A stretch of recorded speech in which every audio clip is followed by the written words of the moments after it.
Scared us. We're running off.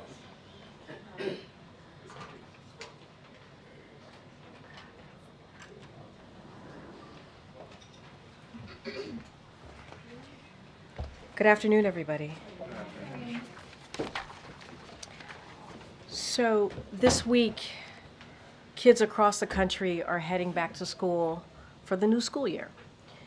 Today is supposed to be an exciting day for students and parents, but instead, we're seeing yet another horrific shooting. Now, as a parent myself, I know the anxiety that comes with sending your kid out into the world every day, living with the real fear of the worst can happen. So please know that our hearts are with those families in Winder, Georgia, who are forced to face this act of senseless violence. I want to let you know that the President and the Vice President have both been briefed, and his administration will continue coordinating with federal, state, and local officials as we receive more information. We're grateful for the brave first responders who are on the scene, and we stand by, we stand ready to provide support as needed. As the President has said time and time again, this is not normal.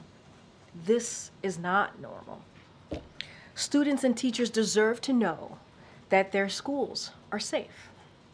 They should focus on learning, not lockdowns. While the President and Vice President have taken historic action to reduce gun violence, more must be done to keep our schools and communities safe. We continue to call on Congress to do something, We need universal background checks. We need to ban assault weapons and high-capacity magazines, require safe storage of firearms, invest in violence prevention programs, and pass a national red flag law. Enough is enough, and I cannot say this enough, which is enough is enough. We cannot allow this to happen in our communities. We cannot allow this to happen in our schools. So we have to do everything that we can to keep our children safe, to keep the people who are supposed to protect our children, who are they supposed to learn from, safe. And enough is enough. Congress needs to act. Now, turning to my colleague from NSC, who's here to discuss the latest Biden-Harris administration actions today against foreign actors attempting to covertly influence our elections and undermine confidence in our democratic institution. Admiral John Kirby will discuss the coordinated actions we are taking in addition to other foreign policy news of the day. Admiral? Good afternoon, everybody. I think as you saw today, the Department of Justice, Department of Treasury, and the State Department took a series of coordinated actions against foreign actors associated with the Russian government who are attempting to covertly influence our elections. Specifically, all these federal agencies revealed activities directed and funded by RT, formerly known as Russia Today, to covertly spread Russian government propaganda with the aim of reducing international support for Ukraine, bolstering pro-Russian policies and interests, and influencing voters here in the U.S. And in foreign elections as well. RT is no longer just a propaganda arm of the Kremlin. It is being used to advance covert Russian influence actions. Additionally, the Russian government is laundering influence and information operations through Kremlin-controlled commercial firms, such as the Social Design Agency, that work extensively at the direction and control of the Russian Federation. All of this activity was designed to funnel disinformation through outlets and social media influencers that a certain number of Americans find credible. We will not stand for that. So in addition to the law enforcement actions that were announced just a little bit ago by the Attorney General, the State Department announced a new policy to restrict visas for employees of Kremlin-supported media organizations that are affiliated with these covert activities. And they released a $10 million reward for justice for individuals associated with a Russian hacking group that's named Russian Angry Hackers Did It, or RADIT for short, as it's also known. The State Department also designated 6 RT-affiliated entities as foreign missions, a designation that now requires them to report information about their personnel and their property to the United States government. For their part, the Treasury Department is sanctioning 6 executives and officials affiliated with RT, 3 executives associated with other Kremlin-controlled organizations. And additionally, the Treasury Department is designating ANO Dialogue, a Russian government-founded nonprofit that uses artificial intelligence to create and distribute online Russian disinformation for use against election campaigns. The Treasury included ANO Dialogue's subsidiary and its executive officer in its sanctions as well. Now, Russia, of course, is not alone in its desire to destabilize our democracy. As you may recall, just last month, the United States government disclosed that Iran engaged in a series of cyber actions with the intent to gain access to the private communications of former President Trump and his campaign by way of associated political advisors. Those efforts were clearly intended to denigrate former President Trump and to compromise his political campaign. We made it clear then, and we make it clear again today, that this is unacceptable, and we won't stand for it either. Let me close with just 2 more thoughts, if I could. First, and most importantly, we are committed to protecting our democracy and our elections, regardless of the source or the target trying to interfere with them. As today's actions make clear, we have the ability to monitor these threats, to thwart them, to identify the actors involved, and to hold the actors involved accountable. We will continue to do so. These actions are the result of months of hard investigative and interagency cooperation, and we're grateful to the law enforcement, diplomatic, intelligence, and Treasury professionals who brought it all together. They put the interest of the American people first, right where it belongs. That brings me to my second point. The hard work now must continue. No resting, no waiting, no backing off. The American people can rest assured that the men and women of the federal government are at this very moment laboring to prevent future abuses and interference in our electoral process. But this cannot alone be the work of government. Every citizen bears a hand. We urge all Americans to read through the indictment today. Study the sanctions and the designations that we announced. All of it's online. All of it is readily available to you. Likewise, please take time to consider how you get your news and information. It can be difficult, of course, to be absolutely certain of its authenticity, especially given the covert tactics of groups like RT. But with time, some patience, and a firm reliance on credible and established media outlets, that uncertainty can be greatly reduced. As President Biden has said, democracy can at times be fragile, but it is also inherently resilient. We all need to work together as Americans to ensure that resilience. That's it. Thank you. Okay, thanks. First on this disinformation campaign, can you talk a little bit more about why unveiling this now? And secondly, do you see this as just the tip of the sword? Is there more out there? And the why now question is basically, I think, in some ways, a lot of Americans would say about Russian disinformation, not surprising. And may, in some ways, question why is the administration doing this so close to the election? And I may be answering my own question a little bit here, but if you could just talk to the timing. And then secondly, has there been any more meetings with senior officials and Israelis today regarding the ceasefire or the situation on the Israel-Lebanon border? Okay, there's a lot there. On the why now, and I think the Attorney General talked about this. I mean, the actions that they announced today, and of course it was coordinated with the announcements by State and Treasury, all really reflected where they were in the investigative process. And as the Attorney General said, Amr, it's still an ongoing investigation, so I wouldn't rule out anything in terms of any future actions that might be taken. Depends on where this investigation takes us. So the why now was really driven by the progress of the investigation, the certainty they had in what they had uncovered, and the ability that they believe they had to take the actions in a way that were commensurate with the goals of the investigation. So it was all really timed to the investigation, that's all. And you asked for tip of the spear. But let me go back to, you also said people are maybe shrugging about this because, well, it's just, you know, but that's, I mean, obviously people can have their own views about whether they're surprised or not that Russia might be trying to interfere in our election, but we're not taking it lightly. Nobody's shrugging here because it's that important. It's that important to convey to the American people that we are taking the safety and security of our electoral process seriously. So nobody's shrugging about it, and we're going to constantly monitor, as I said, these threats, be able to thwart them when we see them, and identify and hold the actors accountable. On your second question about the ceasefire talks, I have no additional specific meetings to talk about today, except that even today, we are in touch with our counterparts in Qatar, in Israel, and certainly in Egypt about trying to see if we can get a proposal that can be finally culminated and a ceasefire deal can be achieved. So those conversations are active even today. There was a report that Jake Hochstein and Brett McGurk had a virtual meeting today with Dermer and I think some other Israeli officials. Is that not true? I won't confirm any specific individual sessions, except to tell you that even today there have been ongoing conversations with our counterparts, as you would expect that it would be. So even though there's not Teams meeting in Doha or Cairo right now, it's not like the effort has lapsed. Thanks, Karine. Thanks, Admiral. On the Russian interference, is there any indication of at what level this has been apparently approved in Russia? Does this go? I mean, does this go up to Putin's level, for example? And secondly, is there any sign of the this disinformation favouring one or other of the candidates in the U.S. election? We believe Mr. Putin is winning of these actions.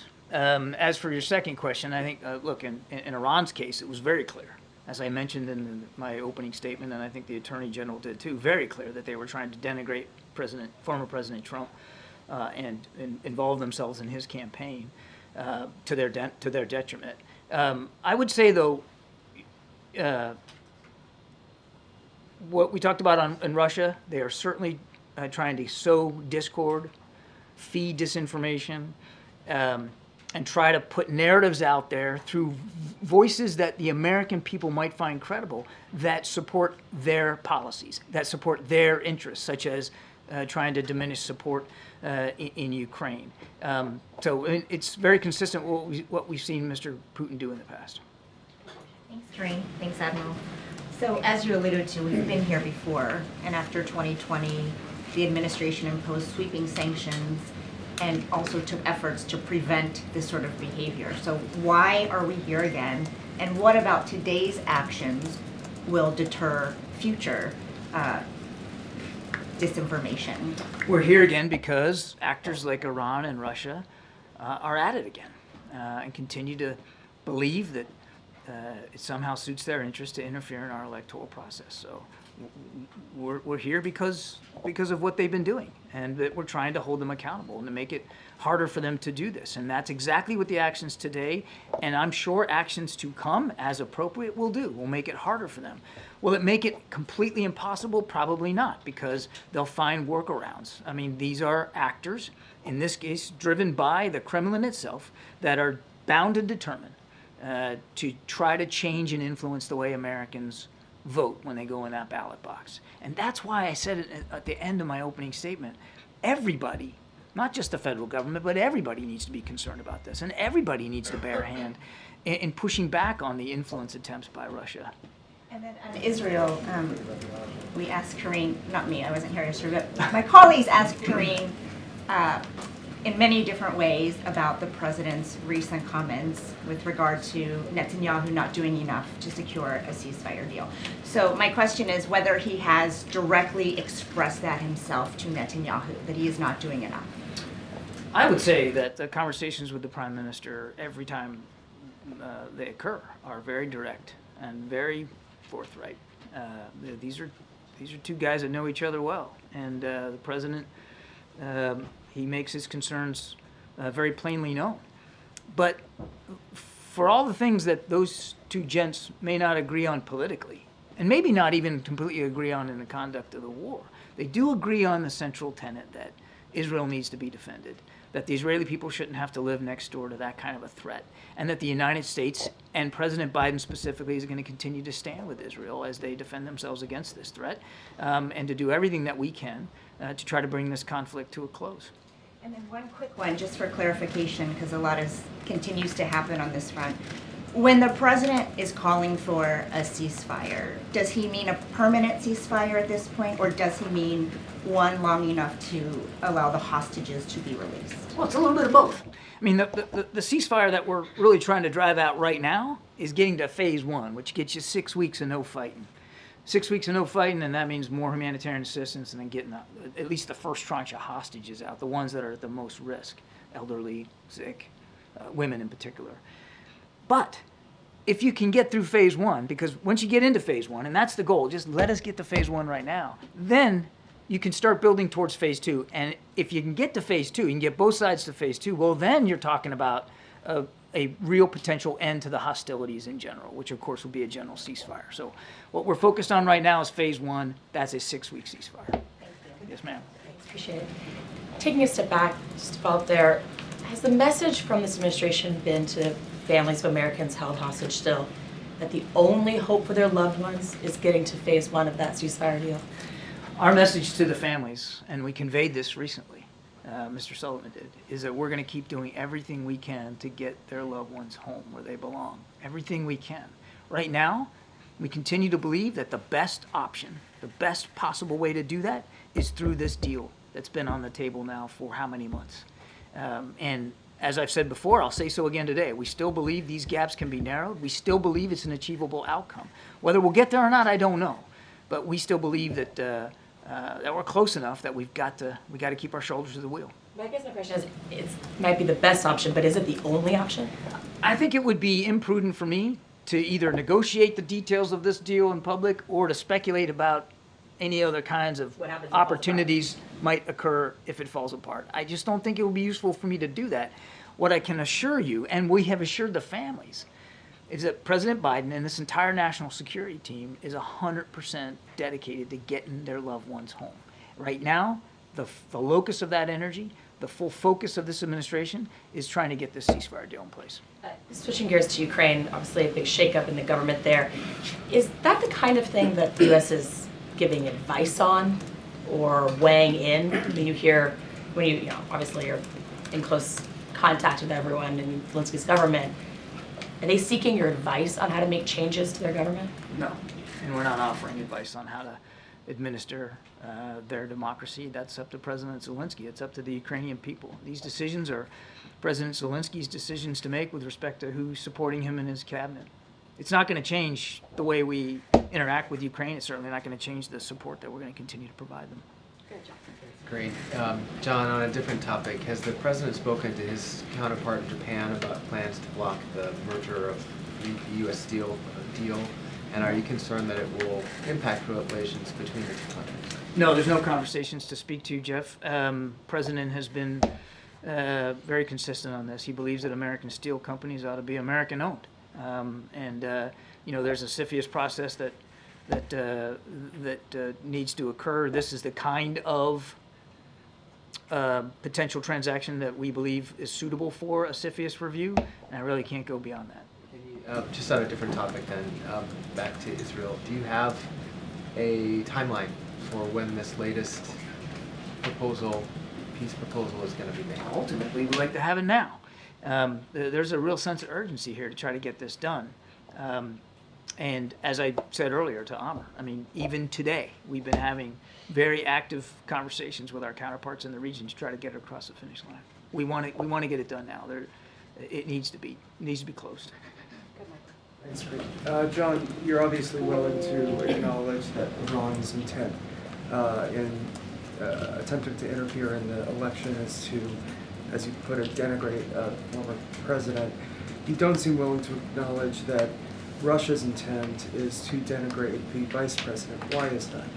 I'm just telling you what we've learned through the investigation and what we've seen. I'm reiterating what the Attorney General laid out this afternoon in terms of what RT has become and what this social design agency was trying to do in cyberspace in terms of sowing disinformation and discord.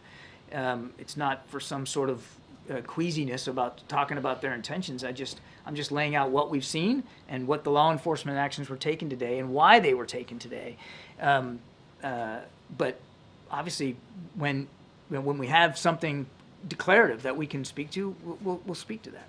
And then just on another matter, there's a report that a U.S. service member was detained in Venezuela. Do you have a comment on that? I can confirm that a U.S. service member was, in fact, detained in Venezuela. My understanding is that this individual was on some sort of personal travel and not official government business. I think the Pentagon has spoken to this or plans to provide a little bit more context on it. I really can't go beyond that.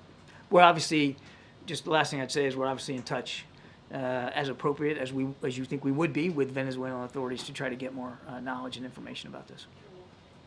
Does the president feel particular pressure about typically when Americans are detained somewhere overseas, he can sort of act unilaterally with partners and so forth, but can do that? This has been much more complex because of Israel's desire to lead anything.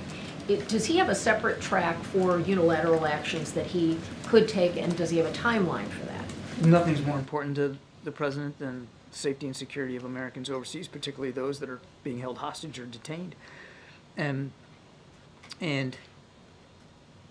of course, the president wants to take the widest view possible of options available to him to secure the release of people that are held hostage or detained. And you've seen that we have not been loath to get creative in trying to figure out ways to do that.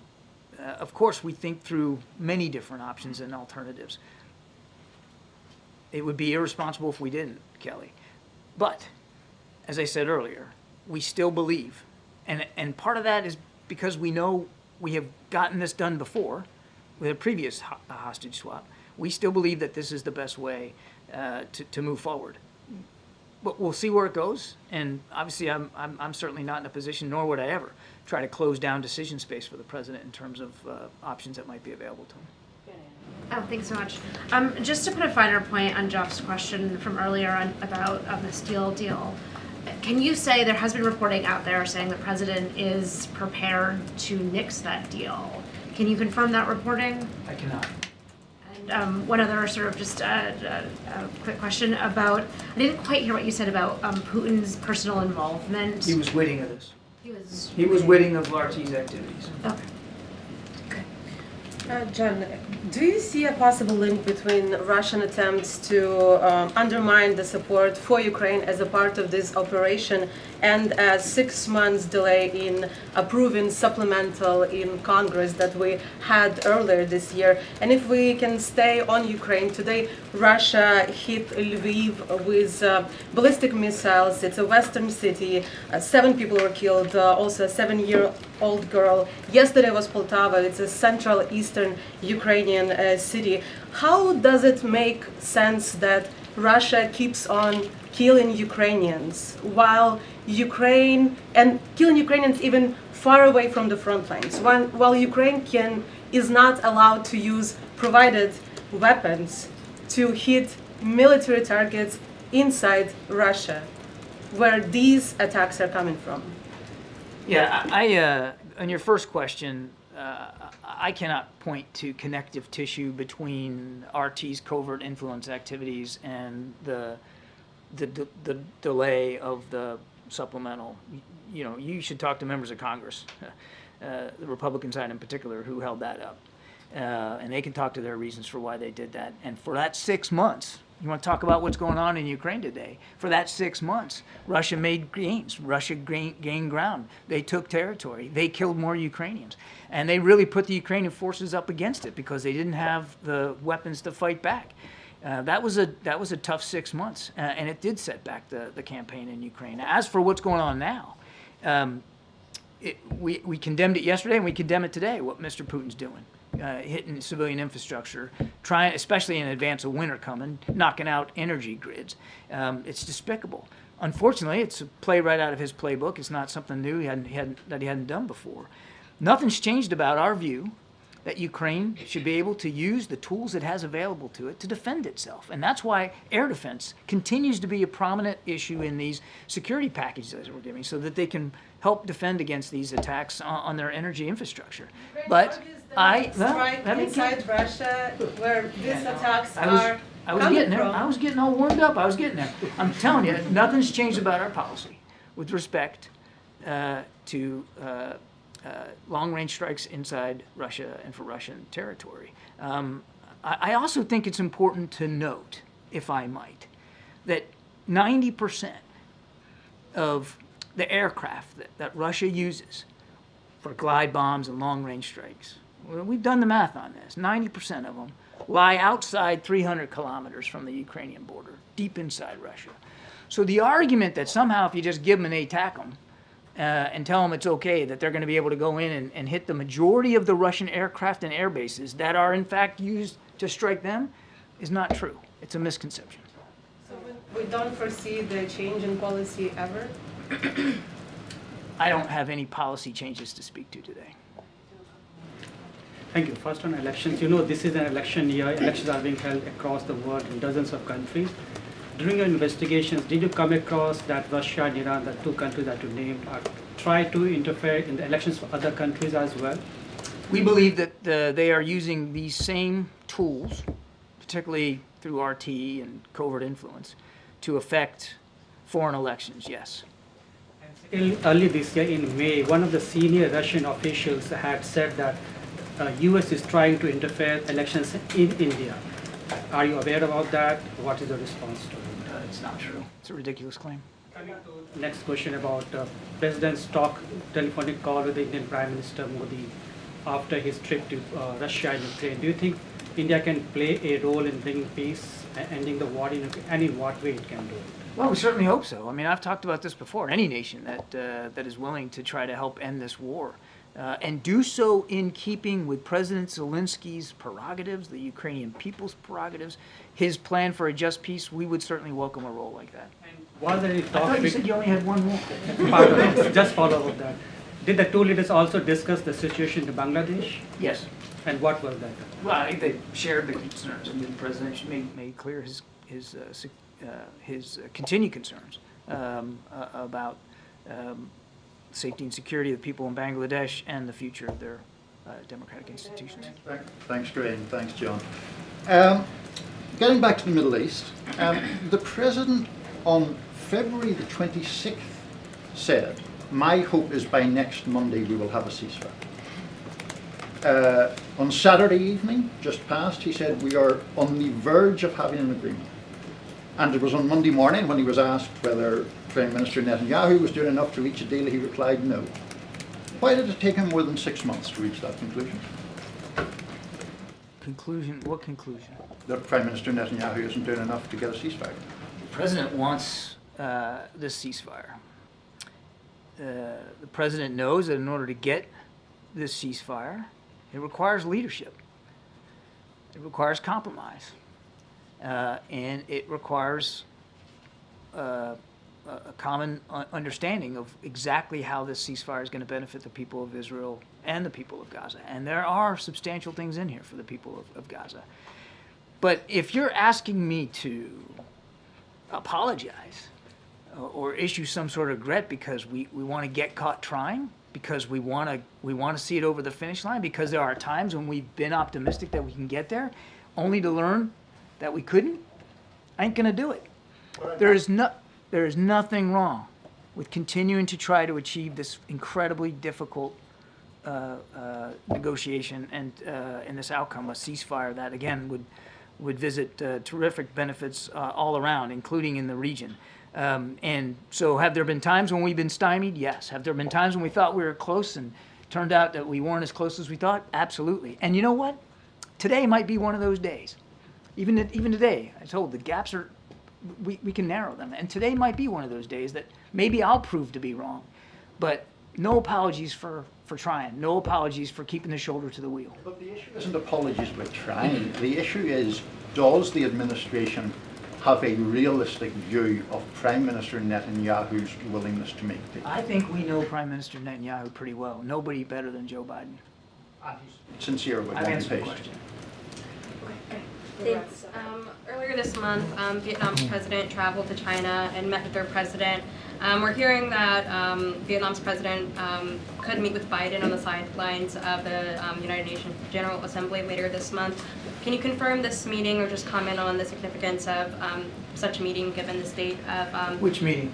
The meeting between President Xi and the President of Vietnam, or a potential one between President Biden? A potential one between the U.S. and Vietnam. I don't have a schedule for the UN General Assembly to speak to today. As you know, when the President goes up to New York for the General Assembly, not only does he deliver remarks, but he does conduct a series of bilateral discussions. We'll have a much more robust agenda to speak to as we get a little closer to that. But look, on Vietnam, I mean, as you saw, the president upgraded our relationship with Vietnam to a full strategic partnership. That's a big deal. And we know that Vietnam values the relationship with the United States, but they're also a neighbor of China.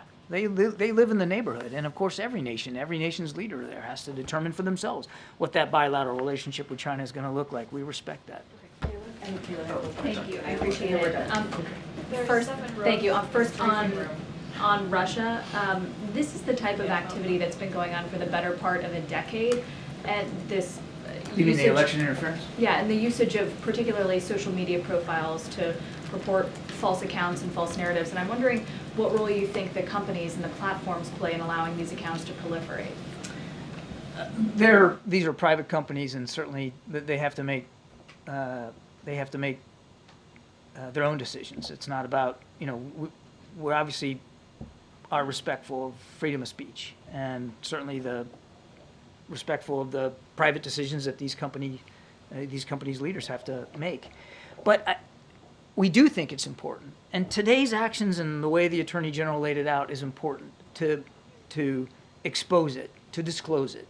And it's why, in my opening statement, I also urge the American people to be mindful of what's out there, because these fake social media personas and disinformation in cyberspace is incredibly difficult to shut down. So yes, we believe tech companies need to be aware of these activities. We believe, and they have taken action in the past to shut down accounts that have violated their own policies and procedures.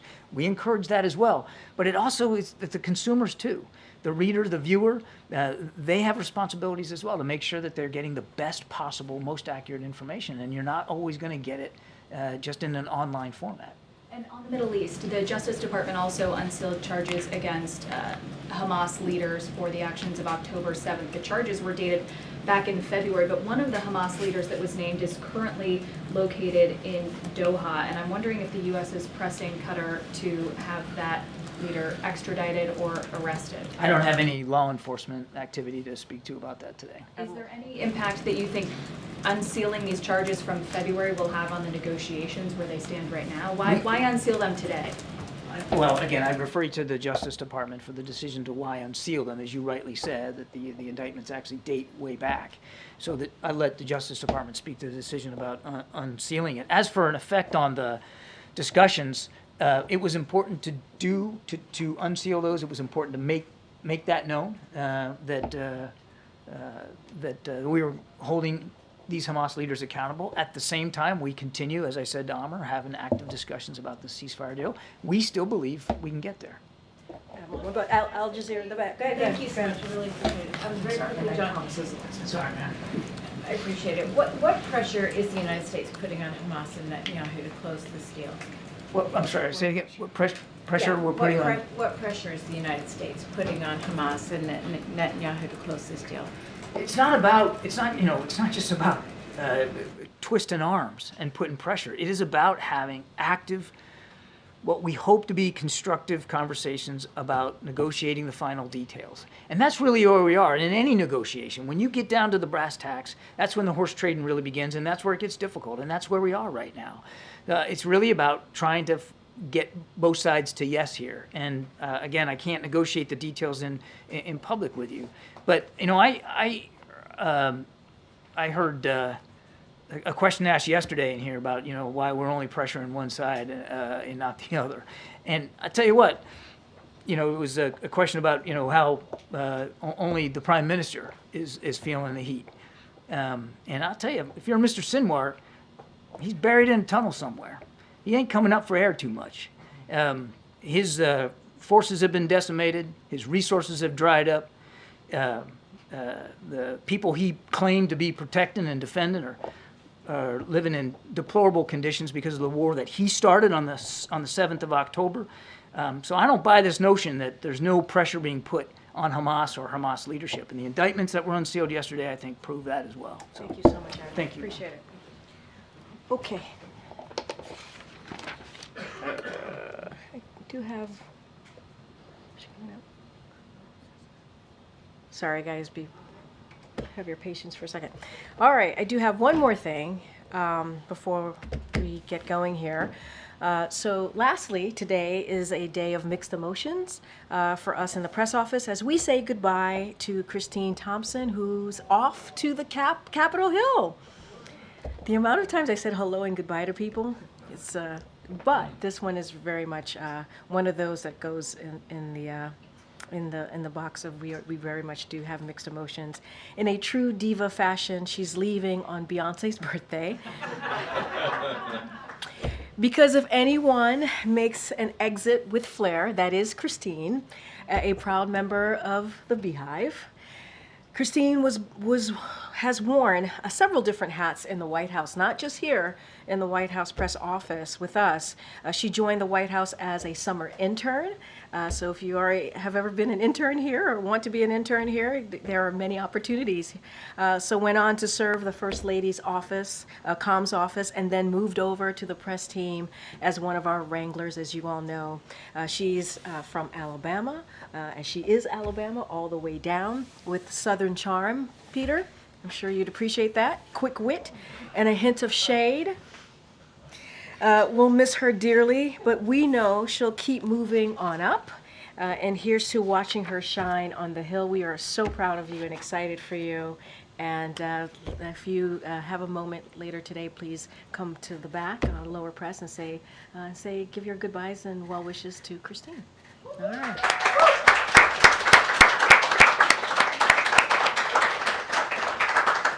And with that, we end the briefing. I'm just kidding. I do want to say, as I was walking out, we did hit send on a statement from the president on the shooting in Georgia. So hopefully you all have that in your inbox, the awful high school shooting. We will continue to work with local officials, and we stand ready to work with law enforcement on the ground. It is a horrific, horrific day, a sad day when kids go to school and have to deal with that type of violence. And that is something that is in the president's statement. He talks about how it's personal to him. Obviously, he and the First Lady, certainly Dr. Biden, are mourning the deaths of those whose lives were cut too short. These are high school kids. And so we certainly will be thinking of them, but we want to continue to do the work on gun violence, obviously not just in Georgia, but across the country. And the president, this is a president, an administration, the Biden-Harris administration, who has put that at the forefront and want to continue to see that done. And as I said at the end of my topper earlier, is that enough is enough, and congressional members need to act. They need to act. Get Homer. First, thanks for the reminder about Beyonce's birthday. Oh, we'll have that's what we're here for, clearly. But on a more serious note, Yeah. you've said, and you just said it again, about the need to do work. The president has limited time in office. Does he think, or is he planning to take another shot at gun control with what time he has left? And I'm glad you said you said another shot, because we were able, this president, and as you talk about, the final couple of months of his administration, let's not forget the 3.5 years, and what the president was able to do is pass a bipartisan piece of legislation to deal with gun violence, and something that we hadn't seen in decades, in 30 years. And this president, this vice president, was able to make that work and make that come to fruition. Obviously, we need more. We need more work to be done. It cannot stop at that bipartisan legislation. We have to continue. We got to continue to find ways and their actions. Their actions, I talked about them. Banning assault weapons, high capacity magazines, making sure that we have universal background checks. These are easy things to do. We believe congressional Democrats are ready to move. We can't do it by ourselves. Congress can't do it by themselves. They need Republicans to step in and also do this like they did before, not too long ago, to get this done. So this is personal to the president, as he says in his statement. This is personal to the vice president. This is personal to Dr. Biden. This is something that they want to see get done, and we are going to do that. We have the first ever office to prevent gun violence. That is something that the president created. Obviously, the vice president leads that office, and we are going to continue to find ways to protect our kids, to protect communities. And so, yes, this is an important continued part of the president's initiative for the next couple of months to do just that. And it is Congress. We have laid out what it is that we believe needs to get done. They need to act. Do you have any, can you lay out any plans for the president? It's going to be his final September 11th in office, and that's always been a big deal to whoever the office holder is. How is he going to spend September 11th this year? I believe we put out a statement saying or confirmed that the president and the vice president are going to be in New York on 9/11, and so we'll have more to share, obviously, as we get closer to that.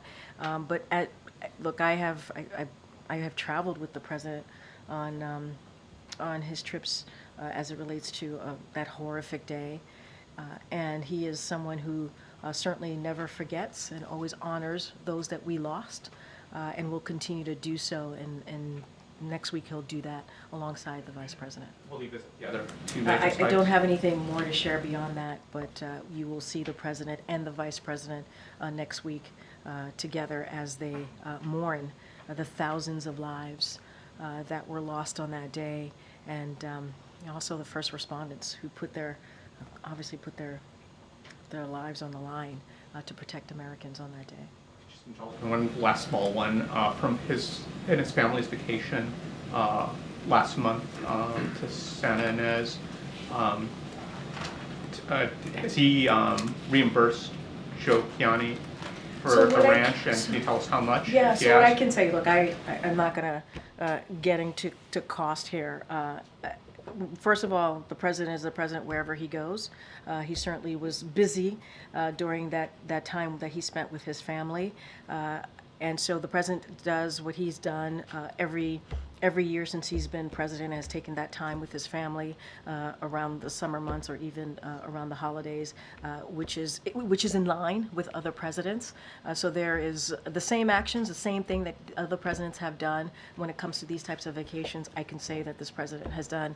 It is in line with the ethics that is tied into all of this. I don't have numbers here. It's not something that I can provide.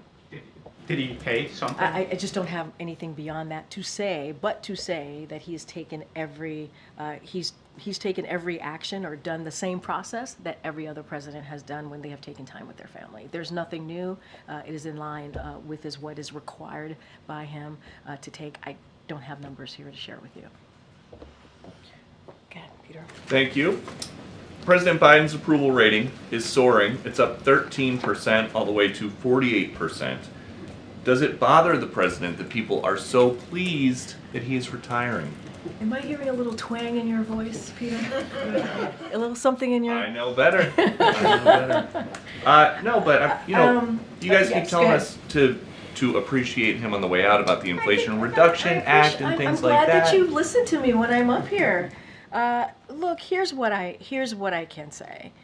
I think what the American people appreciate is indeed what we have been able to do in the past several years. When you think about inflation is falling with income while incomes are climbing, right? You think about Medicare is finally being able to negotiate lower drug costs. This president, this administration has been able to beat Big Pharma. That's a big deal. Other presidents have tried to do it. Other elected officials have tried to do it. They can't get it done. Manufacturing is indeed coming back here to America. Our infrastructure is being rebuilt. Violent crimes is at a low, 50-year low. Matter of fact, the last president in his last year, murder rates were skyrocketing. And so the president has been able to work on that.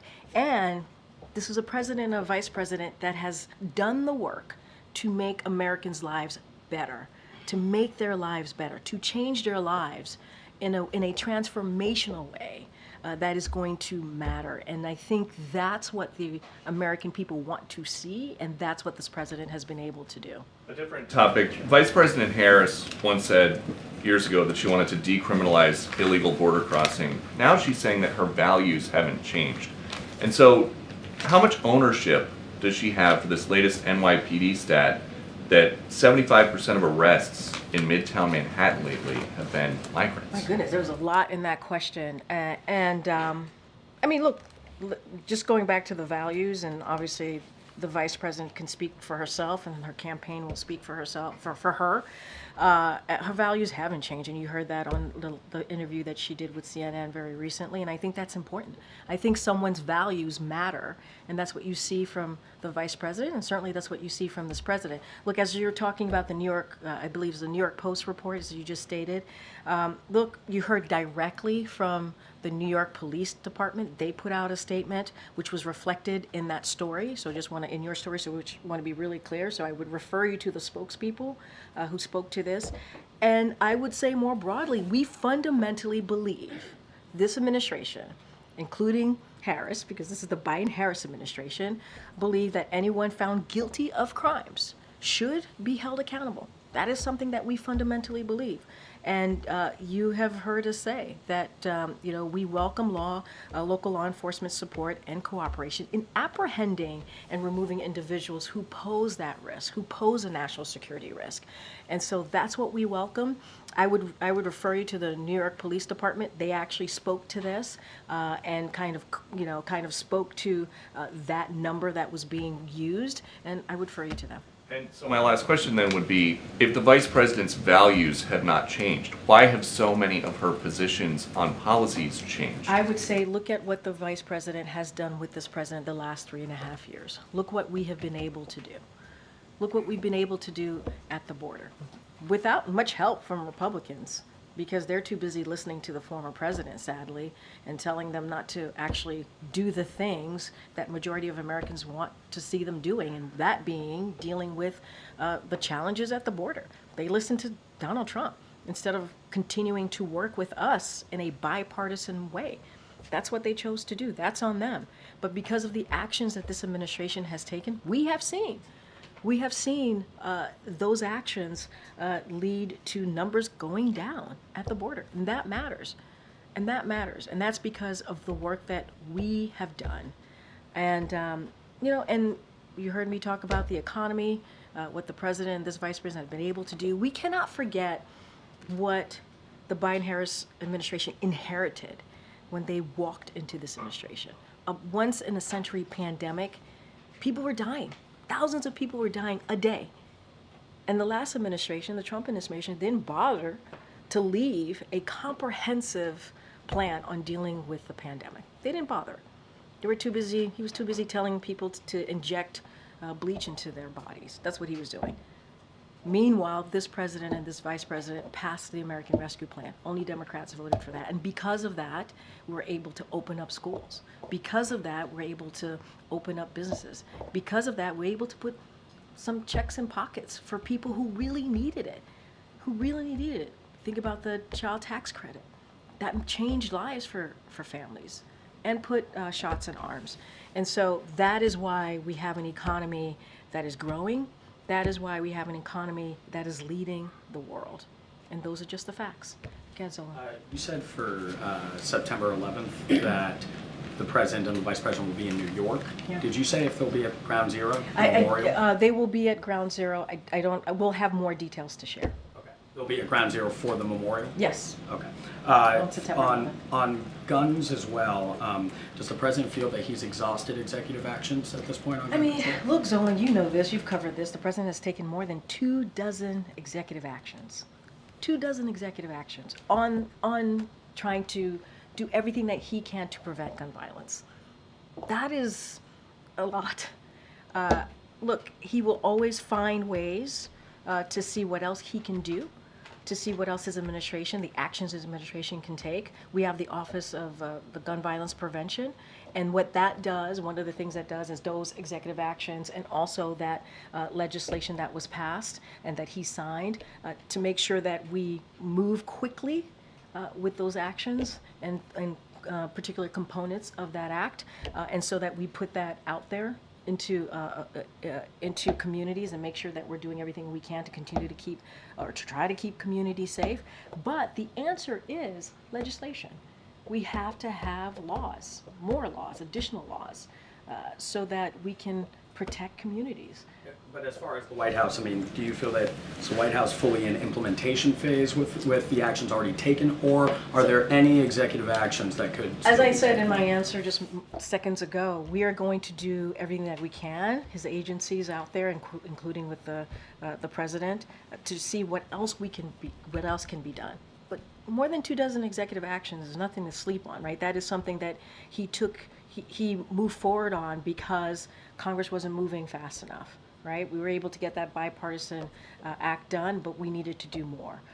And so, look, we'll always find ways to move, to see what else can be done, but we have to get Congress to do the work. We know congressional Democrats are ready to do the work. We need congressional Republicans to join those Democrats. Look, but signing the law, the bipartisan Safer Communities Act, was not a small feat. That was a big thing to get done. In terms of congressional help, has Yes. does he have any meetings scheduled at the White House, or does he have any meetings scheduled with members of Congress to actually talk about a way forward? So I don't have any meetings to read out to you that relates to this particular issue. I say this all the time. We have the Office of Leg Affairs. They talk to congressional members pretty regularly on an array of issues that's important to the president, to the American people. Certainly that will continue, but it doesn't stop us continuing to say how sad this day is, to really be clear that this should not be happening, and enough is enough, and we need to continue to do the work, and that really is on the other side of Pennsylvania. Congress has to continue to do the work to stop this, and that means we need laws. We need laws. Okay, Jeff. Thank you. Kirby mentioned that regarding U.S. Steel, that the president's position on that, and that it was appropriate to have a CFIUS review. Can you give us an update on where the CFIUS review stands and when you expect to hear from them? So I don't have any news to make today on anything like that. The CFIUS review, as you know, is incredibly independent. The CFIUS hasn't transmitted a recommendation yet to the president, and that's the next step in this process. But I don't have anything else to add beyond that. Look, you heard from the president and the vice president on Labor Day. They were very clear. They are committed to ensuring steel is made in America. That's what the president said, and making sure that unionized workers and U.S. Steel should remain an American company. That's what he wants to see. As far as the CFIUS review, they're going through their process. They'll make a recommendation. We just don't have anything to share on it today. Okay. Thank you, Karine. The president's son, Hunter, is set to begin a trial for tax issues later this week. I was wondering if the president plans to attend any part of the trial? So what I'll say from the top, and you have heard me say this many times, is that Hunter is a private citizen, as you all know. So when it comes to his own legal circumstances, I would certainly refer you to him on his personal representatives. I would say as well that, of course, the president and the first lady, they love their son. They're proud of his resilience and his strength, and they support him as he continues to move forward in his life. I don't have anything else to add beyond that, and I will just leave it there for now. Has the president advised Hunter in any way on how to approach He's the a trial? private citizen. He has his own legal representation, and I won't share beyond that. I won't give it beyond that. The president's statement about the shooting talks about how it's personal to him. You've mentioned that a few times. Can you just speak at all to how he reacted to the news when he heard today? It's that devastating. we are back here again. We are back here again. You're right. It's devastating. It's devastating. It is. You heard me say this, and I think it's in the president's statement as well. It is in the president's statement in that first paragraph where he talks about this is basically a school year, a new school year. This is supposed to be an opportunity for kids to celebrate, see their friends, be joyous, as the president says, and yet we see another horrific shooting. And it's heartbreaking. I mean, when the president says it's personal to him, you hear something like that. These are children. Children. Let's follow up then on Dylan's questions. you laid out everything you want Congress to do. If it is so devastating to this president, what is he doing to help Americans feel better about sending their kids to school tomorrow? So, if you look at the president's actions and what he has done since almost day one of this administration, if you think about the 24 actions that he's taken, executive actions that he's taken, that is showing Americans that this is an issue where whether it is sending your kids to school, whether it's your community that he cares about and wants communities and schools to be safe. We should be safe in our communities. And then he worked and reached across the aisle when people said he could not get it done. Because it's been decades since we were able to get something like the Bipartisan Safer Communities Act done. And he reached across the aisle to get that done. I think that shows to the American people that he took this very seriously. And lastly, he started the Office to Prevent Gun Violence that the Vice President leads. And what that does, and this is really going to get to the heart of your question, is that one of the things that they do is they reach out to communities, especially in a moment like this, and figure out what can we do to help a community heal and move forward. And it's, I mean, just think about it. The fact that we had to set up an office like that is just devastating to think about. But we had to. And the president wanted to continue to show to Americans how serious he was. And that's why we have an office to move forward, obviously, with the executive actions, to move forward with the law, to make sure they're rapidly being executed, but also to help families and communities. And look, there's no easy answer here because it's devastating. It is devastating. I'm a mom, you're a mom, many of your colleagues are parents. And to see this on the week that you're sending your kids to school is heartbreaking. It's heartbreaking. I mean, I think about it all the time. What would happen? And then you hear your kids are going through lockdowns. That's awful. But I think what the American people could be assured of, and all they have to do is look at the president's action, is that he's going to do everything that he can. But we really do need Republicans in Congress to act. We do. We do need them to act. Democrats are ready. They need to join us. Go ahead, Ed. Thanks, Karine. I'm going to ask you about the economy.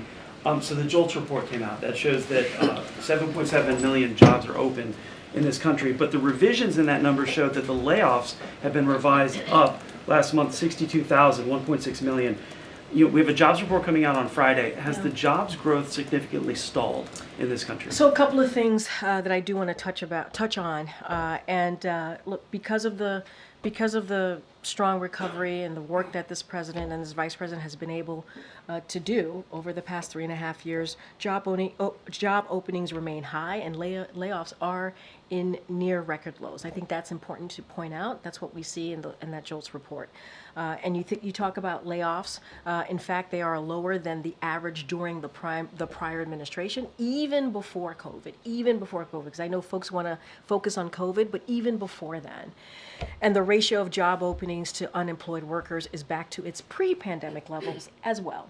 So look, we're trying to get our economy back to normal, and we're seeing signs of that. We're seeing data.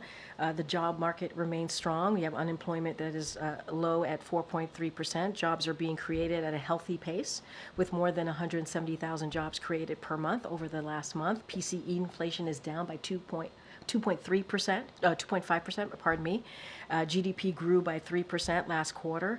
And all of this data is important to note. And to your question, specifically about layoffs, we're monitoring that. We're going to continue to monitor that. Of course, it matters to the president when Americans are losing jobs and the impact that may have on them. And so that is something that the president understands and knows what it means to families. A quick follow-up. Then how concerned is the president on what the jobs number will show on Friday? Look, I'm not going to get ahead of that. I'm not going to predict, and you know that. We say this all the time. I'm not going to stand here and predict job numbers. What I could say is this is a president and a vice president that has put the economy as a priority. And we know that Americans obviously want jobs. They want good paying jobs. That is something that we have focused on. And also they want us to see a lower cost. And that's something that you see from this administration when we talk about the economy, we talk about our policies. And also when we talk about our policies more broadly, having equity at the center of it, because we want to make sure that communities who have felt that they've been left behind are not. Go ahead, Karen. The NAACP and others are condemning an upcoming comedy roast of Vice President Harris on the campus of University of South Carolina, which is also featuring 2 right-wing extremist leaders that includes the co-founder of the Proud Boys. The advertisement for the event makes very vulgar and sexual references to the Vice President, which the organizations are calling obscene and potentially a violation of the school's policy on discrimination. They're also calling for this to be canceled. Does the White House join groups condemning this and calling for this to be canceled, or does the White House believe that this is protected free speech? So look, I'm not familiar with this particular event, so I want to be super mindful, but I hear what you're saying. And here's what I will say, and you heard the president say this many times, especially in the past several weeks, or at least you've heard me say this, echoing what the president has said, is that picking the vice president was the best decision that he's ever made. And he's proud to have worked with her, to have her as a critical partner in the past 3.5 years. And look, whether it's making the largest investment in public safety, beating back Big Pharma, you've heard me go back and forth with Ed on the economy and what we believe we've been able to do and how we've been able to deliver for the American people. You've heard me talk to Peter about this as well, as what we think the American people want to see. But he has been able to do this with her in partnership. And so he's proud of her. He's proud that he selected her. And I think and he is proud to continue to serve alongside with the vice president. And so I'll leave it there. I'm not going to dive into the event. I don't know much about it. And I would say that I would speak for my colleagues here. I think we are very much all proud to have the vice president as our vice president, and the work that we have seen her do with this president for the past 3.5 years. And I'll leave it there. Comment on it directly, but what does the White House think of when there are these sort of racist and sexist references to the vice president? Look, this is an administration, this is a president. When he decided what this administration would look like, he decided to have an administration that looked like the rest of the country. He wanted it to make sure that it was diverse, and because it was important to him to have certain communities who have felt like they've been left behind to have a seat at the table. That's what this president has been able to do. And you see that. This is the most diverse administration in modern political history. I think that says everything that you need to know about what this president cares about. And that starts with the vice president, his decision to pick her as his running mate. And he was very purposeful, mindful. She was obviously experienced, and he knew she can do the job, and wanted to make sure that we had a diverse administration to go alongside that. And, you know, it is, I think that is the most important thing that matters. I can't speak to everybody else. I can't speak to every racist, misogynistic, sexist comment that's made out there. What I can speak to is what the reflection of this administration and what we have been able to do and how we have represented in a way I think that many Americans should be proud of. I certainly am. And to make sure that people feel represented, not just in how we look, but in the policies that we have put forward. And I think that's what matters. Okay. Sure. Sorry. What does the White House make of recent elite colleges like MIT, Amherst, and Tufts reporting sharp declines in Black and Latino enrollment and increases in white enrollment since the affirmative action ruling from the Supreme Court? The President and the Department of Education released guidance and resources to campuses to continue diversity on college campuses. Obviously, this data suggested that isn't necessarily working. Does the White House believe there is more it can do to prevent this trend from happening in other college campuses? So a couple of things, and this is really very important because we call that out, that this could potentially happen when the Supreme Court made that decision. Their decision moved the nation backwards, as you're laying out, and in what we're seeing right now, and unpended decades of precedent that allowed America's colleges and universities to build vibrant, diverse environments. I just talked about the importance of this administration and being diverse and representing majority of this country and what this country looks like. So the president called on colleges and universities to seize the opportunity to expand access to educational opportunity, and this administration has issued guidance, as you just stated, on specific actions universities can take to provide opportunity to all Americans. We know, like we understand and we know that the talent exists in all communities. It's clear more work remains to be done, and we'll continue calling on schools to build pathways for upward mobility and success. And that is what I know the Department of Education is focused on, and I know that this is something that is incredibly important. And so we have made, putting that aside, we've made historic investments in HBCUs. And we have, that is also why the president has made student debt relief a priority.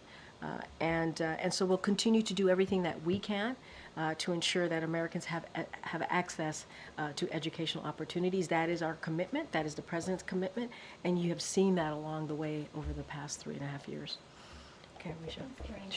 So 4 years ago, you were serving as chief of staff to then candidate Harris for vice president.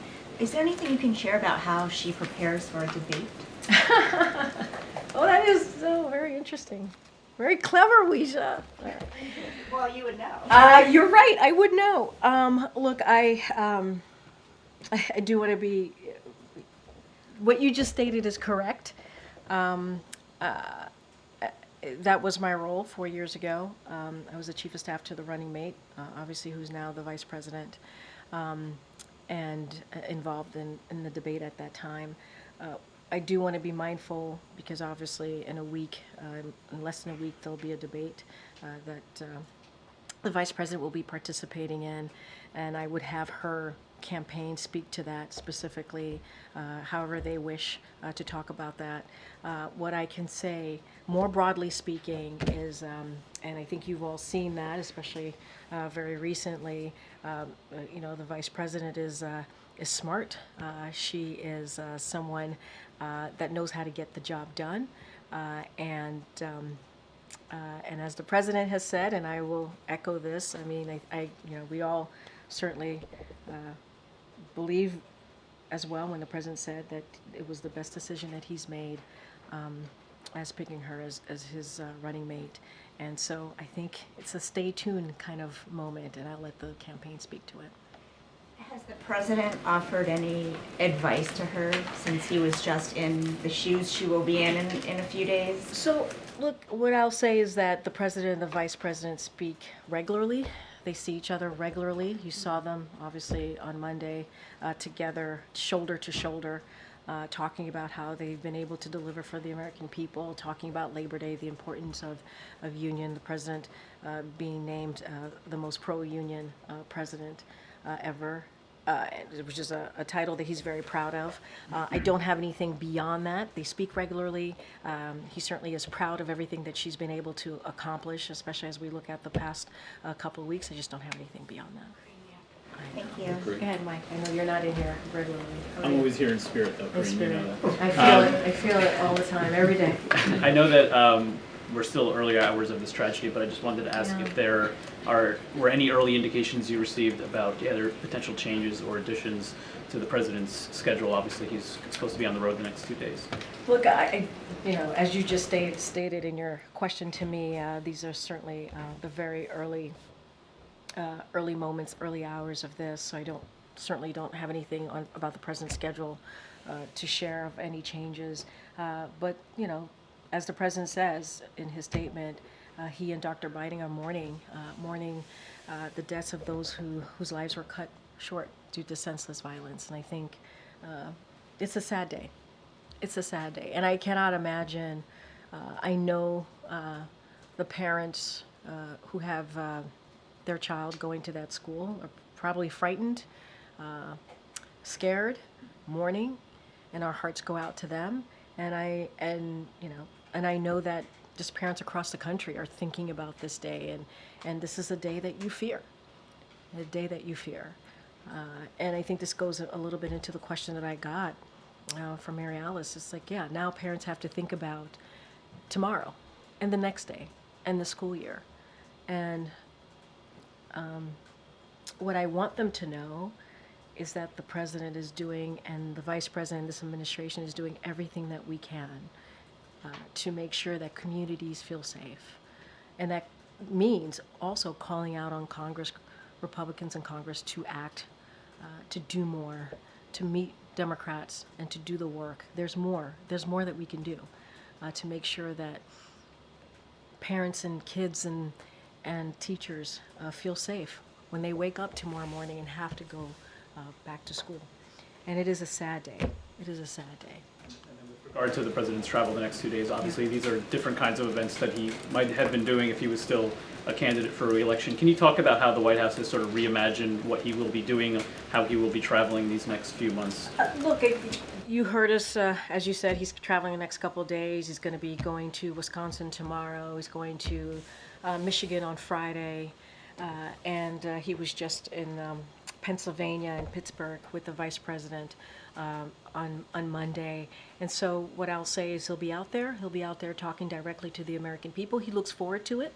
It's something that he has done, not just looking at the next several months, but he's done this the last 3.5 years. And he believes it's important to do that, to let Americans know what is it that we've been doing, how we've been delivering for them, whether it's healthcare, economy, and have we been able to grow the economy back